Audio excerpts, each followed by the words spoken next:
Yeni ildən nə istəyirsən? Ben qar yağmasını istedim. Həsən, yeni ildən nə istəyirsən? Derslerimin yaxşı olmalı. Agil, yeni ildən nə istəyirsən? Güclüğüne merhaba olmalı. Təşəkkür edirəm. Zeynəb, yeni ildən nə istəyirsən? Ben yerine geçmek. Hansını? Zeyn, yeni ildən nə istəyirsən? Bütün kıymetlerimi yazın. O biraz çətin.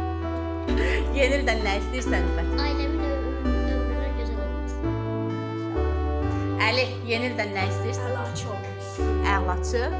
Tamam. Fuad, yeni ildən nə istəyirsən? 12 Pro? iPhone?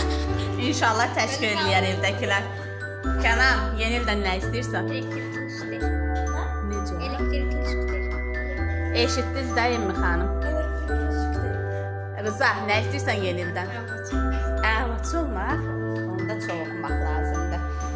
Açdıq. Gülay. Gülay, nə istəyirsən yeni ildən?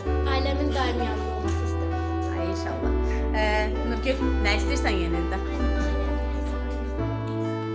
İnşallah. Mais, nə istəyirsən yeni ildən? Ailemin tanısı.